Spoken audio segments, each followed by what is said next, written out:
Video number 2 for today. We are talking about Unit 4, Activity 4, the descriptive essay. So, open this up. All right.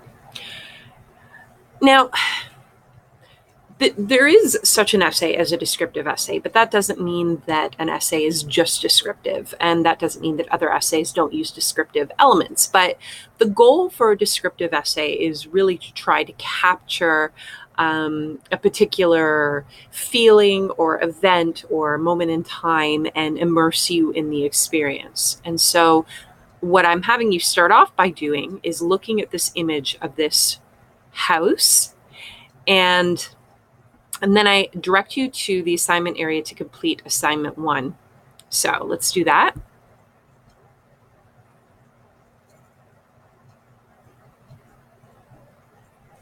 Assignment 1 is to just write a descriptive paragraph. That's all you have to do. So I don't think I specifically have that in the calendar because you're not actually going to submit it, but you need to do it before you submit your revised version of the paragraph on Friday. Okay, so maybe I should add it into the calendar. I'll just put it in there today as a reminder. Write the descriptive paragraph.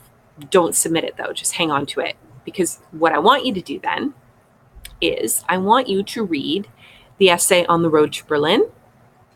And as you read it, I want you to think about what the dominant impression is that the author is trying to create through his descriptive writing.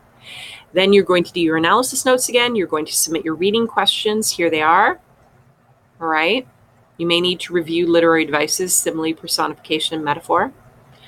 And then you are going to revise your descriptive paragraph. And basically what I want you to do is I want you to take some of the specific techniques for descriptive writing that you learned from reading On the Road to Berlin and apply them to your own paragraph. So what you're going to do is you're going to submit your original paragraph. You're going to share your original paragraph and your revised version.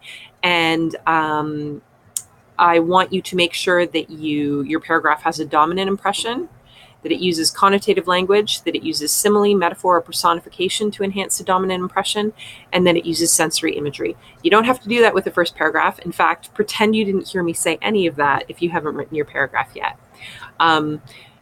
So that's the plan. And then you're submitting it to the discussion. And so in the calendar right now, it says that the discussion locks at midnight on Friday night. It will, but I will reopen it so that you can go back in next week and include your comments. Okay. And then, hang on one second. Where are we? Okay. So then next week, you have your plan for your portfolio for your course culminating task due. And I talked about that in the previous video, so I'm not going to go over that again. And you also have, if I skip ahead a little bit here,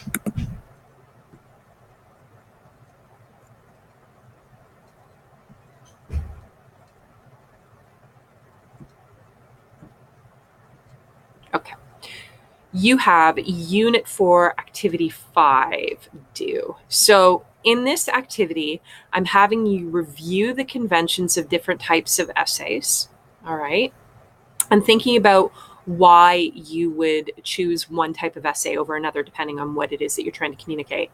And then I go through, just in case you need a reminder, the different stages of the writing process and how to create a strong thesis statement. And this is something that I'm going to be going back to when I give you your comments on your portfolio thesis statements. I want your thesis statement to make a claim. I want it to have a definite scope, and I want it to be arguable. In other words, I don't want to leave it with me saying, so what? Okay. And then the revision process, et cetera, and then finally the assignment, which will be shocking to you. Okay. So you get to decide, do you want to write a narrative essay, a persuasive essay, or a descriptive essay? Okay. Now, in terms of sort of the pre-writing stuff. So you're going to submit your pre-writing to me, which is assignment 1. So next week on Monday, you are going to have, where is it?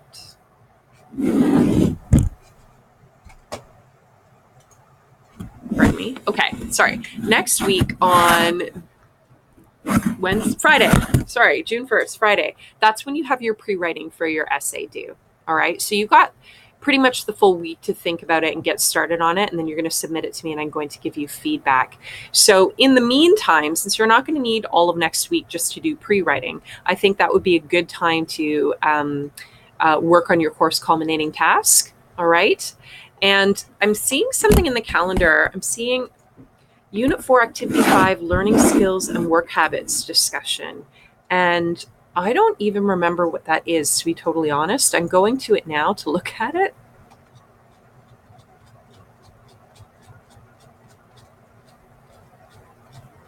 I'm looking at it on a different computer, in case you're wondering. Oh, okay. So this is a piece where you're going to do reflection. It is not going to be marked. So is it? Let me just double check. No, it's not marked. So I want you to contribute to it, but I'm not marking it. And so in fact, I will not actually, I have to sort of lock it so that it shows up in the calendar, but I'll reopen it to give you an opportunity to contribute to it after the deadline if you need to. Okay. So that's all for now. I hope everything is going well for you guys. And if you need anything or if you have any questions, please don't hesitate to contact me.